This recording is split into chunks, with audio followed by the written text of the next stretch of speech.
Welcome back to our channel, you guys. Today we're going to be talking about doubting yourself and believing in yourself. But before we get started, if you like what you're seeing, please like, share, and subscribe. Thank you.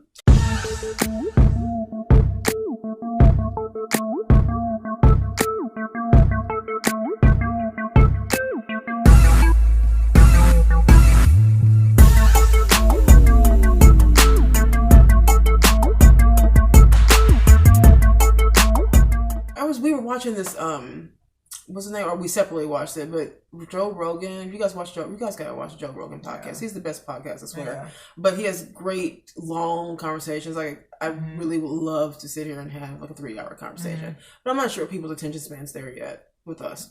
He gets to the inhuman. Yeah. He gets to the human side of celebrities. Yeah, and it's really cool. He was talking where celebrities start acting normal all of a sudden. He was talking to Mike Tyson. I put the video link below. Yeah. But he was talking to Mike Tyson, and Mike Tyson is very philosophical, and we were just talking about this. Something about Mike Tyson just is very genuine to me. Yeah. Like, he thinks outside the box. He understands ego. What I like about Mike Tyson. He's aware of himself. Yeah, very aware. He knows he has an ego, but he's aware of that. He just says it. He doesn't really hide that. But we all do, right? But I know. I mean, I do. Right.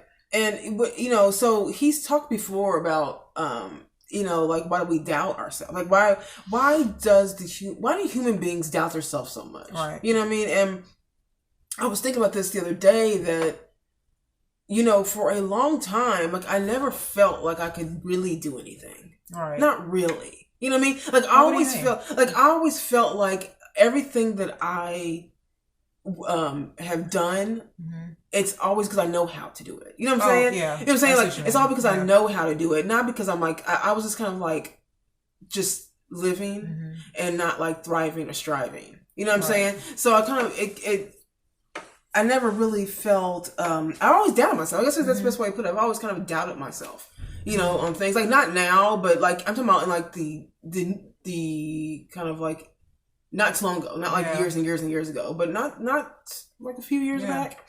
I really felt like I couldn't really do anything, and I always wondered, like, why do we always like feel like we can't? Why do we always think that other people's like their heights, their highs, like, why do we feel like that? There was no journey to that. There's a time that someone we know looked at Oprah on a very large scale, right? As Oprah, she can never be Oprah. Oprah is just this unattainable thing. She's a special individual in the world. Not saying she's not. Obviously, everyone has special, but I think everyone's special. Right. And I'm like, why do we think that? Why do we think we can't be Oprah or be a version of whatever your personal version is? That why do we feel like she is somehow? I'm just using Oprah as an example, but I mean some different levels, but. Why do we feel like she is somehow different than us? You know what I mean? Like, you can achieve whatever you want to achieve. Yeah. So I mean, I think self-doubt. Your ego is there.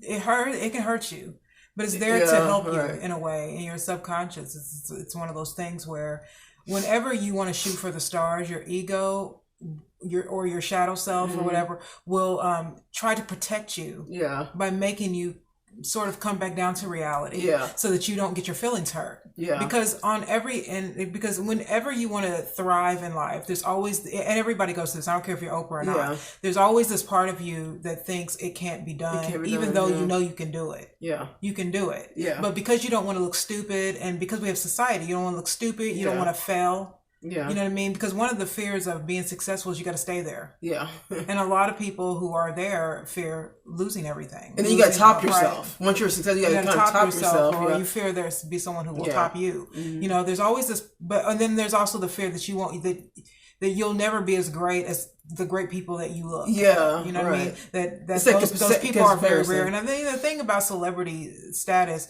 is that celebrity status is rare. Yeah. And so when we look at all these, like we look at The Rock, or we look at Oprah, or we look at Elon Musk, or we look at Bill Gates, we look at these people as rare because they're on television, and there's like, 380 billion people or something, or million people, or I don't know, in America. Yeah. And you think celebrities like a handful of people. Yeah. If you really dissect it's a very all low, of that, you know what I mean? And you start to think, well, there's only one Barack Obama. Yeah. Right. You know what I mean? There's only one Oprah. There's only one Beyonce. There's only one. So when we look at people like that, I once watched this thing where that they say sometimes the words we say, good words can, I think even maybe Kanye West might have said this too, but Abraham Hicks, she's a, she said this once. She said sometimes the words we use, positive words can be negative to the brain. So when you use words like, we're talking about winning the lottery, for instance, the words like jackpot, those are positive words. But the truth is jackpot makes it look unattainable. So it's like sometimes you're very disconnected from that. Very disconnected. So the reason why people don't win the lottery is because we use words in the lottery that make people think that they're farther away from it than they really are. It's only $1 to play. It's only a couple dollars to play. It doesn't feel real. But it doesn't feel real. You know what I mean? So they use words like jackpot and things like that. So I think the same thing is like when you're looking at words like celebrity. You know what I mean? Or you look at a celebrity and you think to yourself, well, I'll never get to that position even though I want to do exactly what that person's doing. How can I be her? How can I be her? How can I be him? How can I get to that level? How do I get to that company? How do I achieve this? And you always feel like you're not. There's that self-doubt, man. It really will ruin you. You know what I mean? If you allow it to. If you don't recognize it. So you have to recognize that you have the self-doubt. So I recognize I had it. And so that's why I never achieved the things I ever wanted to achieve, because I had such, I was so harsh with that. Like I only did things I knew how to do. You know what I mean? And that's not really, if you only do things that you're good, like calculated, what's it called? Calculated risk. Like those are not bad. Calculated risks are fine. Sometimes calculated but it's this one part where it's like, it's kind of like do you think of like self-doubt a little bit when you're not going to take a real like risk? Well, it definitely examines your faith. It does. In life. There are a lot of people who say they believe in God but won't take any risk at all. Because at the end of the day, will God catch me? Believing in God and trusting in God. Trusting in God is two different things. Like a friend of ours that passed away who had stage 4 cancer, he said that to me and it clicked me because it was when I lost everything. And he was dying. And both of us were in positions in our lives that really dramatically changed us that we never dealt with. And so when I talked to him about that, he said that to me.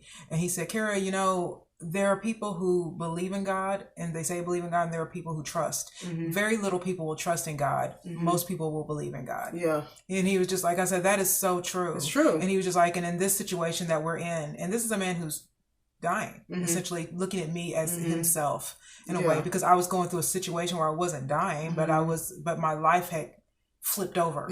And he was just like, you have to trust. And so do I.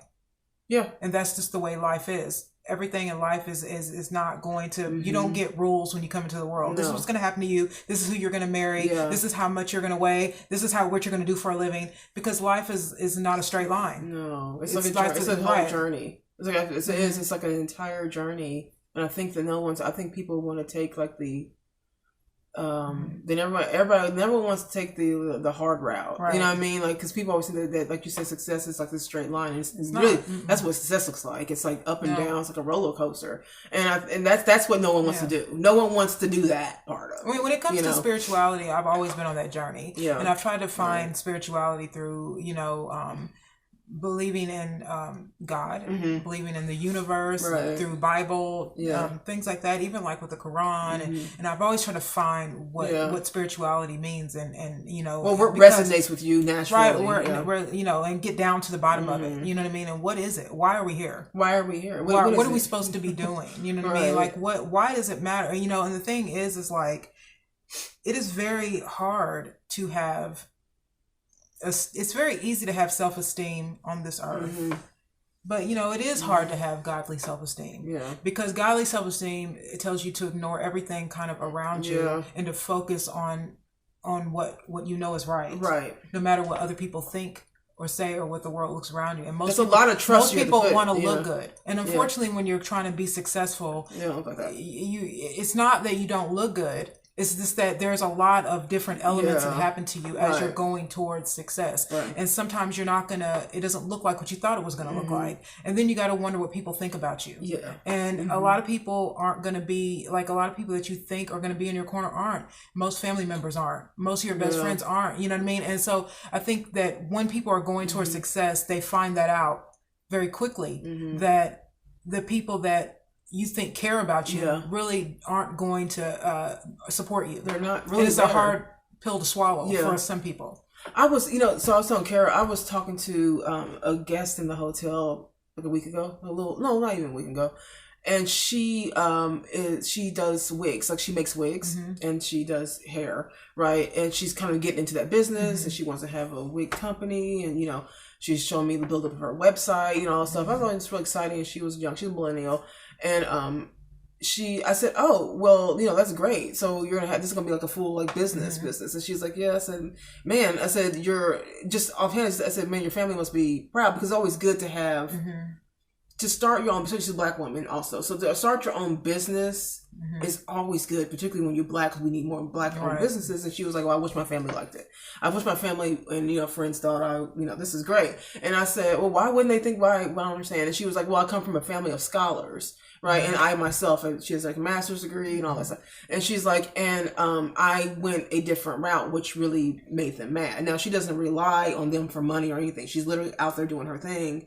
But they're well-off family, like upper middle class family that are in high positions in their careers, and they were wanting her to follow suit. And she was like, I really want them to like what I'm doing. And that just, I said, you know, when you want people, when you need people to like what you do, you know what I mean? And it's to the detriment of yourself growing. I think that's completely wrong. And I told her, I said, well, no, see, I can't agree with this. Like, you know, like I'm like double her age. And I was like, you know, there's a point in time where you have to say, it doesn't matter what my family thinks, okay? I'm not over here I'm not a moocher. I'm doing my own thing. And when you let people get into your head, see, the thing I told her, you know, you're letting them get into your head. You're letting people believe, you're developing self-doubt just because you have a mother and a father and friends or whatever who want you to be like this big fancy CEO, whatever they're doing, you know. I was like, and while that would be great, that's great if that's what you want to do, so it's not what you want to do. Yeah. I was like, and what is it that's making you feel like you have to have? And she was like, well, because, you know, like they're my family. I'm like, that's just not enough. That's not enough. Right. And she was like, now I just didn't, why I was bringing that up is because she was like, you know, now I'm starting to just like be concerned and kind of like have doubt on this whole business venture in general. Now I did see some tests of what her little wig thing, and I'm not into wigs like that, but I will say I know a good one and a bad one. Hers were good. Hers were really good. So I'm like, oh, well, that's really good work, you know. And I was like, but you know, you're doubting now. Like now you're doubting yourself because a few people are like not in your corner. But everything that's like hard, you know, when it comes to business it's like preparation. Yeah. Oops, sorry. Preparation for your success as a whole. And I think that people think that people who are successful have it easy because of the money issue. Right. They think because people have money and they have stardom or they have notoriety that somehow their life must be. Yeah. But you don't get there without some bumps in the road. Yeah. I mean, you have to have people walk away from you. We were just saying the other day how you have to have people who are haters. If you don't have haters in your life, you really aren't talking about anything. Yeah. You know what I mean? People aren't disagreeing with you about things, and you're not standing out. You're not bringing something new to the table. Yeah. You know, because a lot of people will disagree with you mostly because they just aren't doing it. Right. Or they'll just disagree with you because they actually do disagree with you, or they'll disagree with you because their whole training says otherwise, and they don't know. They don't want to break free of anything. It's hard to relearn. Yeah. You know what I mean? And most people just want you to conform. Right. See, if that's the thing, is that conformity, I think, is a big issue that we have. Is that because, like, if, you know what I mean? Like, if you don't conform, that means you're not. It's like I once had a conversation with someone about going to college, and they were talking about, I think I said this before, they were talking about these women that work with me were talking about their kids going to college. And I said, they were just like, somehow we got into the fact that, I mean, I didn't go to college. I was the only one there that didn't go to college. And they were just like, well, you don't want your kids to go to college? I said, no, I want my kids to be happy. I want them to know, be focused, and know where you're going. You don't have to go to college to be successful. Yeah, that's just fact. You don't. True. You know what I mean? And so they were just like, oh, you got to have your education. I was like, why? So you guys success. I said, yeah, but you guys all work here with me. Yeah. And you guys have been working here with me for years. So my point in saying that is that with your degrees, it's still not. Yeah, it's not about school. It's the drive. It can be if you need to be a doctor or a lawyer where you have to have the certification for that. Yeah. But other than that, if you're a doctor, you already were. You always were. Yeah, if you were a lawyer, you always were. It's not about the school.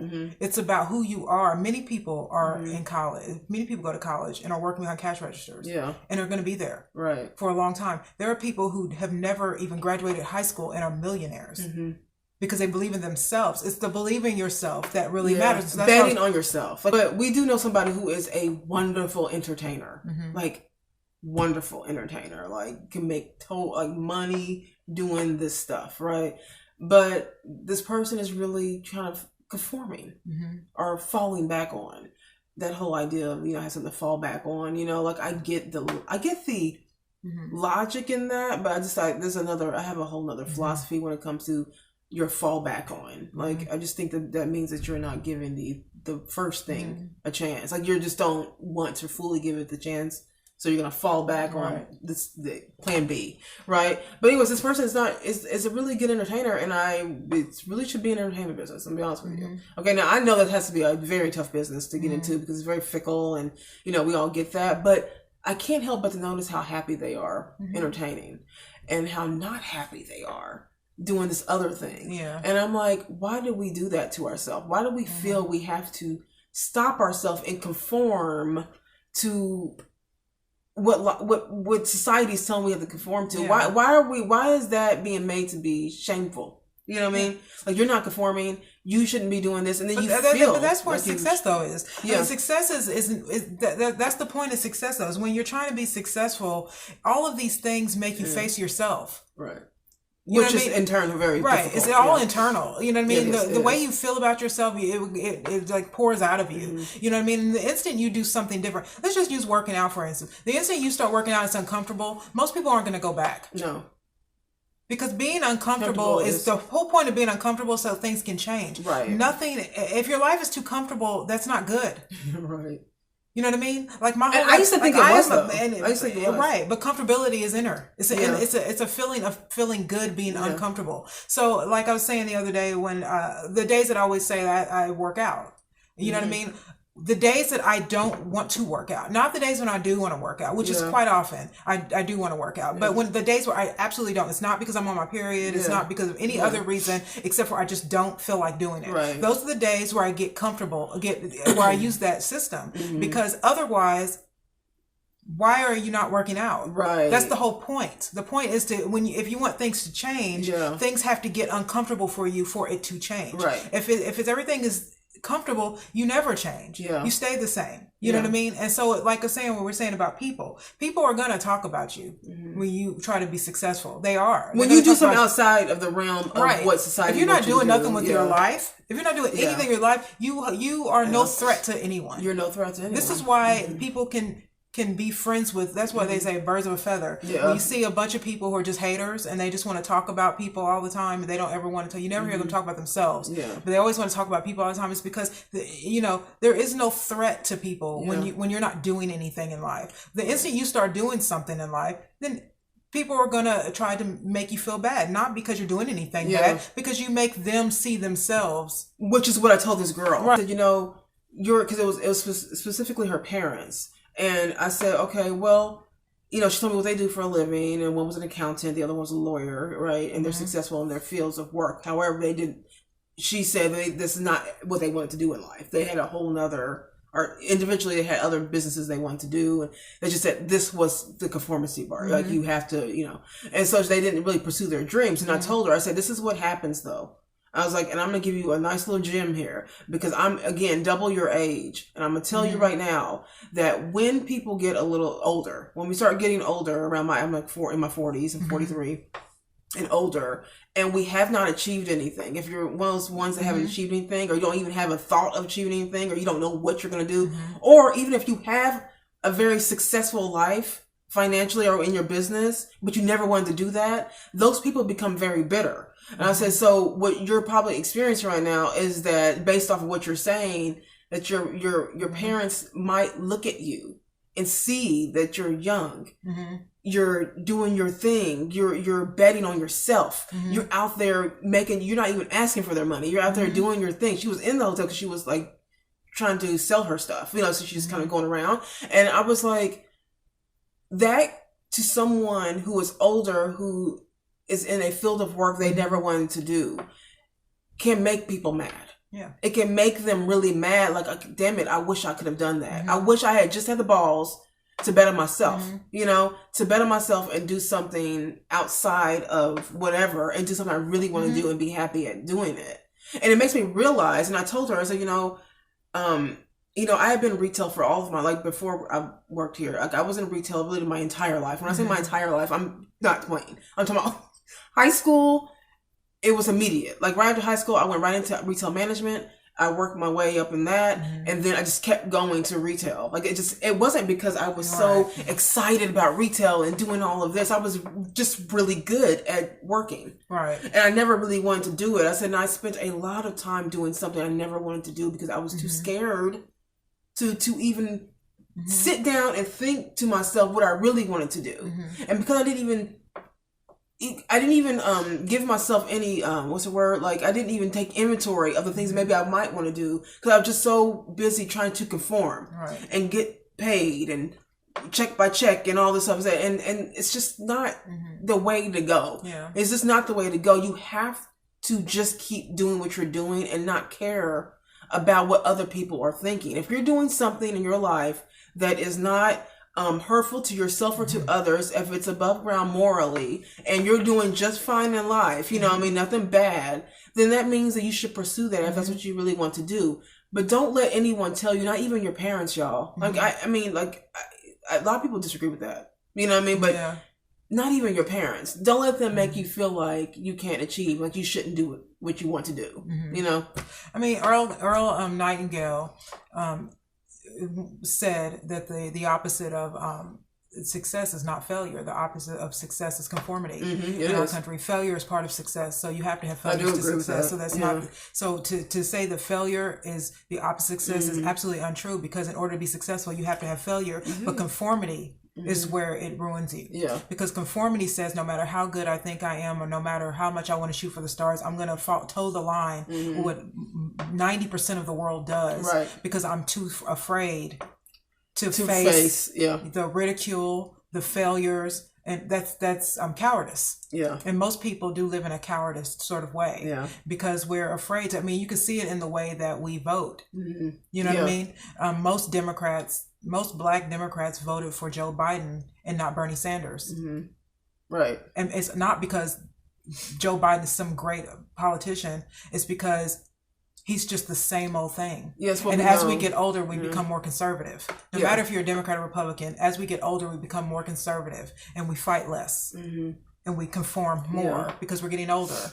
And so whenever I see like people like Kanye West, who most people disagree with, the reason why that I don't always agree with Kanye West, but the reason why I do agree with Kanye West is because the instant someone says something different against the narrative, masses of people get mad, even his own people. Right. Talk about Black love all day, but as soon as a Black person disagrees with the masses of Black people, they're hated. Right. And we drop that Black love in a second. Right. You know what I mean? Just because he doesn't conform to how we have the his majority thought process is broad. But you have to understand that he's in a position where he did shoot for the stars. Yeah, he did it. He's a great rapper. He's now very wealthy. He has his problems like everybody in this world has their problems. But he sees life in a different way because he's chose to live his life open.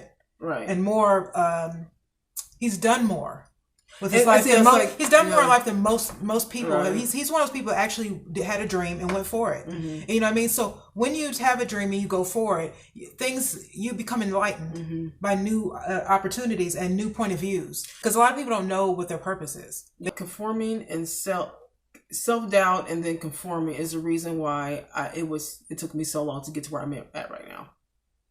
Had I had some self-doubt, you know what I mean, and had not conformed, if I learned that early, that's why I want to talk to young people now. Well, young people, whenever I have an opportunity to ever have a conversation with them, which is often for some reason, the first thing I always say is, look, do not, if that's something you want to do or whatever it is, don't conform, because you will wake up one day and to be like, oh my gosh, like I'm 35 now. I'm 45. So I just feel like that's it. It's gonna break your spirit. You know what I mean? Like, I feel like it broke my spirit. Like not being truthful to myself. Like, I feel like it broke my spirit. And then I didn't learn too much later on what I really wanted to do in life. And that took a while because I wasn't really secure, you know? Mm-hmm. So, yeah. Yeah, I mean, for me, I just, I remember when I wanted to be a makeup artist, I really thought I wanted to do that. And then I didn't want to do it no more. Yeah. You know what I mean? And it wasn't because it was hard or anything. I just didn't want to do it. I just had no interest in it. It's like the uh-oh moment. Yeah. You're like, oh no. Like, but that was my choice. Planned. I still would have did it whether my family liked it or not. Right. Yeah. You know what I mean? But it's just, I think that anything, though, that you truly want to do or want is going to be hard to get. Yeah. And I think it's like that on purpose. I think it's to better you. Because the journey of success is not like, it's like, what did it say? Deion Sanders said that he couldn't wait to win the Super Bowl, and he waited his whole career and his high school years playing football, and he couldn't wait to win the Super Bowl, and he won. It wasn't that great. Yeah. You know what I mean? But he's the journey of life. Yeah. Like I say, trust in the process, like the journey, because the journey's going to you're going to be in that a lot longer than you're going to be at your mountaintops. Yeah, you have to have consistency. Mm-hmm. What I've learned is that you have consistency and discipline are the recipes for your potential success. Yeah. Because if you don't have those two things and you're just aimlessly doing that, you're not having any kind of like discipline, no consistency whatsoever, then you're never going to ever truly see what it was going to be. Mm-hmm. What's that what's his name? Mike Tyson's trainer, Cuss. Oh yeah. He said to him, what did he say? He said, when you have to do something you don't like doing, do it as if you love it. Right. And that's a recipe for success. Because what that's saying is that you're willing to push aside all of your comfortability to get one thing done. Right. You know what I mean? And I think that's where in life we kind of have to do that. We have to push past the comfort to get something done, to then see what's at the other end of that rainbow, because we're not going to know if we're not like disciplined. Mm-hmm. And for a long time I wasn't disciplined. So I'm saying this, that I was not disciplined. It's a few short years ago. I'm talking about my 20s and 30s. I'm about just a few short years ago. I wasn't disciplined whatsoever, and now I feel more disciplined, and now I feel more driven. Right. I've never felt driven before. Yeah. So the fact that I can even say that is really like that's a lifetime leaps to where I was before. Right. You know what I mean?